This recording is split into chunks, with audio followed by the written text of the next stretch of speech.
Wow, I've got that Van Halen tuning going on today. You hear that?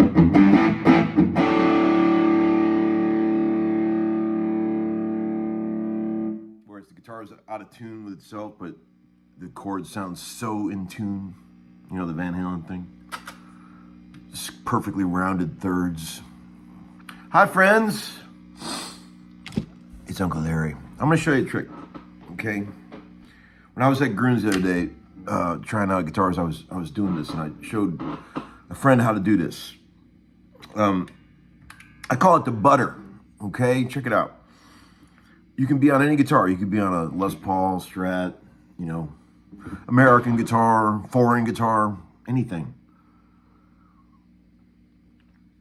And you can get this thing. I always call it the butter, okay? So I remember when I was a kid, I was in a band with a guy named Rock Williams.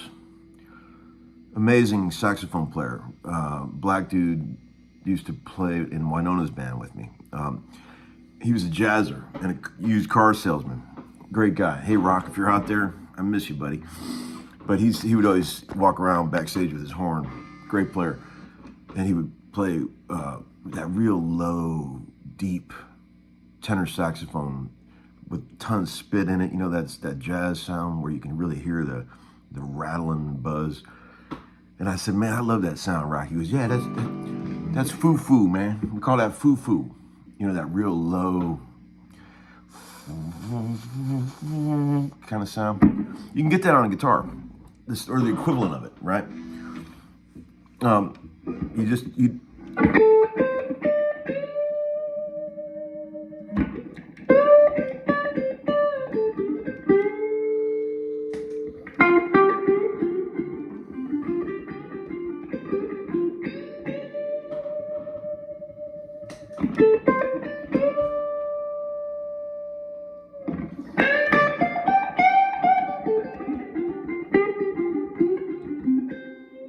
right there.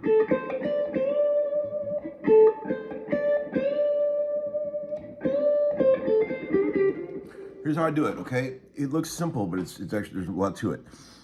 I do it with an upstroke, and I tilt the pick so that it knifes at the strings. I tilt it, it's not going, you'd say perpendicular with the string. It's knifed like this. Upstroke, and you kind of graze it.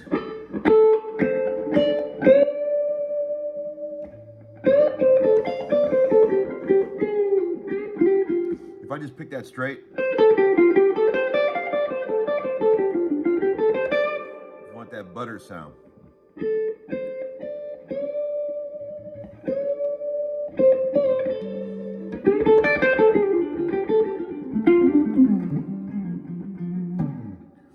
You know, every time I do that, you guys always say, yeah, it sounds like David Gilmour. I love that sound. I've always loved that sound. It's a great sound. It's actually harder to do than you think. I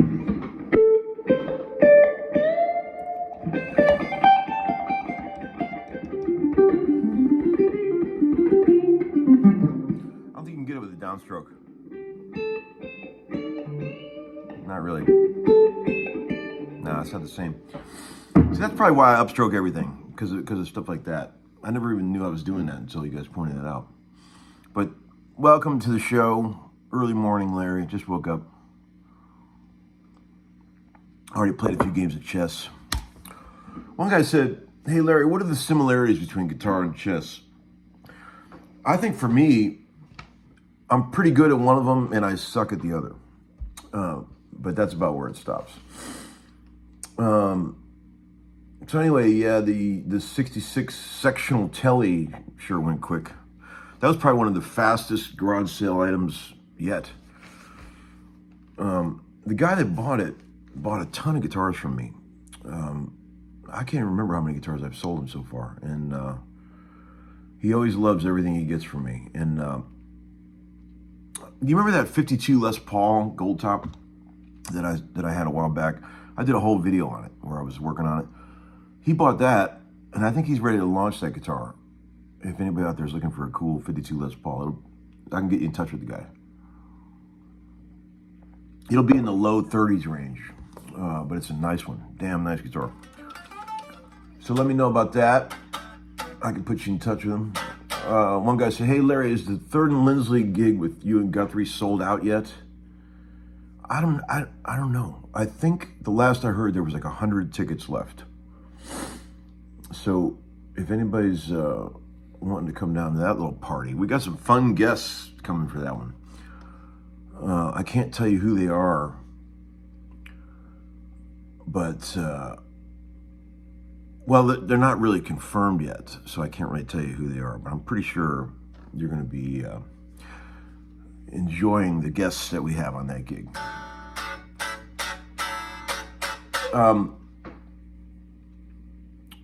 Let's see. I get a lot of questions. A lot of people ask me about, I've had a lot of questions about hand pain, wrist pain, arm pain, carpal tunnel. Since I very first started this channel, I've got tons of questions. You know, a lot of people out there suffer with that stuff. You know, I've been pretty lucky, knock on wood. You know, I've had my occasional bouts of shooting pain in here. A couple of wrist injuries over the years. I almost cut my finger off. But that wasn't really that was an act of God, you know. But overall, you know, the arthritis hasn't come for me yet. At age 55, I'm acutely aware that it is on the way. My mother had terrible, what should say, rheumatoid arthritis. Her knuckles were giant, like a lobster claw. So I'll probably end up getting that eventually. But hey, man, every day at this point is gravy. This thing owes me nothing. This guitar owes me nothing. Been good to me, and so every day that I can still play it, I feel happy. And you know, people say, do you do any stretches, hand exercises before you play? No, the only thing I ever do is I take my left hand and I just stretch it like this. I just as wide as you can make it. I just do that, and you can feel it. All the muscles just pulling. And it looks, you know, that's why I do that. Hold it for a minute, close it up, do that, and man, you do that, and it works great. I mean, you can feel like you can just play any chord at that point, even that chord or that chord.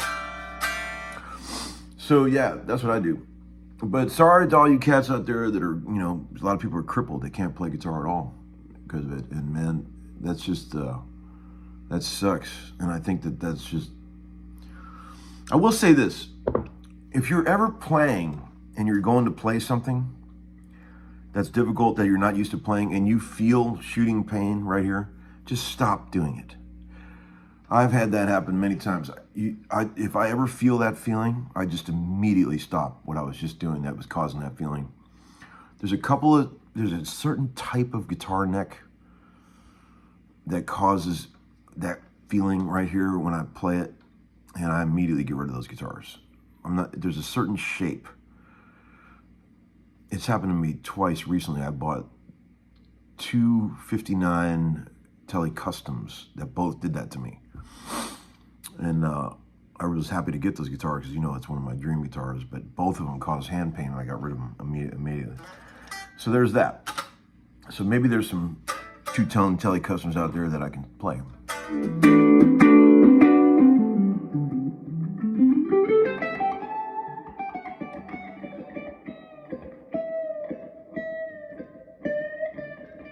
There it is. Okay, so you got a pool guy yet, Larry?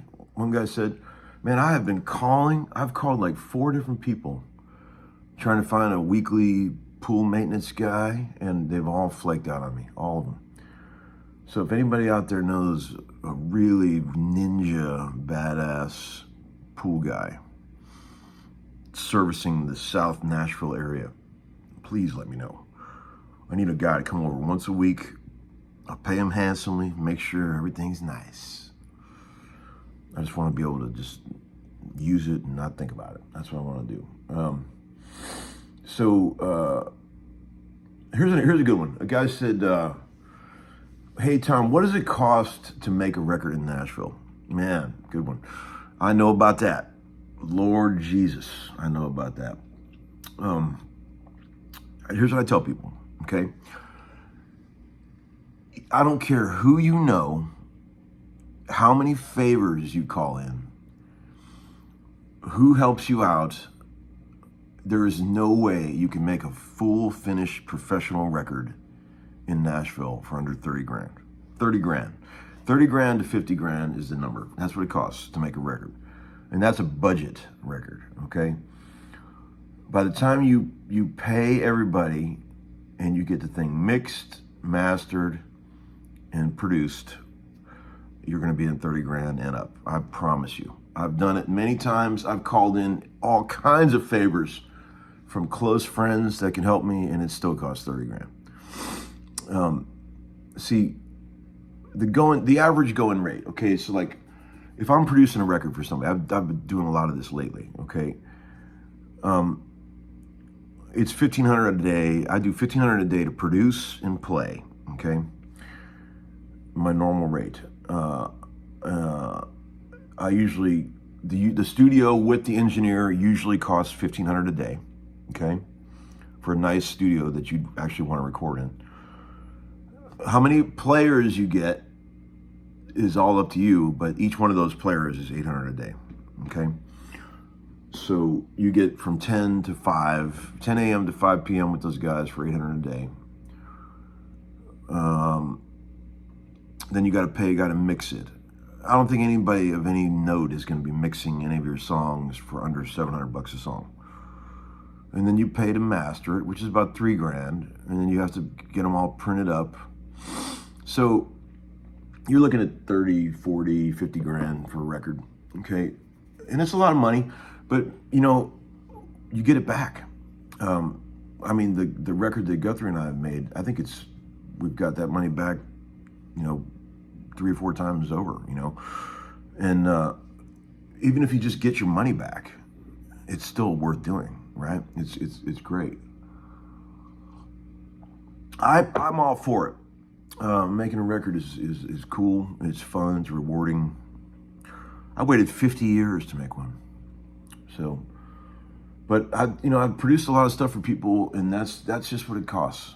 And they end up with a record that they love, and that's what it costs. If you're serious about making a record, that's what it's going to cost you. In this town, at least, you might be able to do it in Milwaukee for less. Now I was looking on. Did I mention this already? I was looking on Craigslist the other day. I occasionally look on Craigslist, and there was an ad on Craig's. It said, "Full recording studio in Milwaukee, a killer building, 2-story old building from the late 1800s, completely furnished with all the gear. I mean, nice vintage gear, tons of it. Guess how much for everything? 725 grand. I mean, you can't even get your bathroom remodeled in Nashville for 725 grand. It's incredible. I mean, it just goes to show you location. Lord Jesus. One guy said, hey, Tom, what's the funniest quote or funniest comment anybody's ever left on your channel? Oh, good one. That's a good one. 4 years now, friends. We've been doing this. And there's been some great ones. But one definitely sticks in my mind. It made me laugh the hardest of any comment anybody's ever left. You ready to hear it? I was talking about football cards. on an episode. I can't remember which one. There's only 900 videos. By the way, did you know that this channel has had 28 million total views? Can you imagine that? I mean, Rick Beato gets that in a day, but for a guy like me, that's pretty cool. We got, poor little bonehead caveman from Northeast Ohio, product of the Eastlake school system. Not bad. So here it was. I was talking about football cards, and I was talking about the most coveted football card of all time, which we all know. Football cards aren't like baseball cards. They're not worth as much as baseball cards. But the number one most coveted football card of all time is the 65 Joe Namath rookie. Okay? And I was saying, I happen to have one, by the way.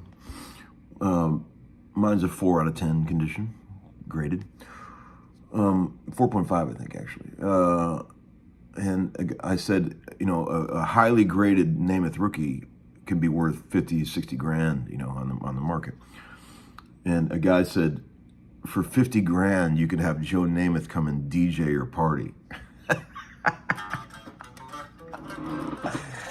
Which is absolutely true. I mean, that is so funny to me. Like, because he's still around doing those infomercials and stuff. And if you called him up and said, "Hey, Joe, give me 50 grand to come and DJ my party," he'd be there. Man, that cracked me up. I can't remember who said it, but goddamn, that was funny. Whoever you are, you know who you are out there. But that was number one funniest comment of all time, in my opinion. Hey, Tom. That posh English bird that interviews all the rock star guitar players on that Life in Six Strings show sure knows a lot about guitars, don't she? Oh yeah, you can tell she's a real expert. I particularly like that D chord when every time she picks up a guitar. Yeah, I like her. She's cool. Let's see. One last thing, and then I'll hang up. I was just realizing the other day, I was on a session. I probably have about 12 to 15 nice old tube amps, right? I got a couple Princetons, a couple Deluxes, old Marshall, a bunch of old Gibson Epiphone stuff.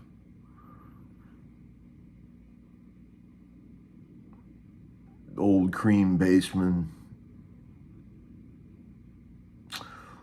I would say that at least 60% of my tube amps are currently not working. I'm in tube amp hell right now. I called Ebo the other day and said, dude, I can't believe it. Like, every amp I own is fucked up. I don't know what's going on, but like, he's been on the road. He's the only guy I trust to work on this shit, by the way. No offense to anyone out there, but he hasn't been able to do anything. And man, I'm down to like one amp that works, 2 amps maybe that actually works. Oh Lord. So yeah, we're gonna get that sorted out soon, hopefully. What else? Is that it? I think that's it. Okay, friends, have a great day. I'll talk to you later. Bye-bye.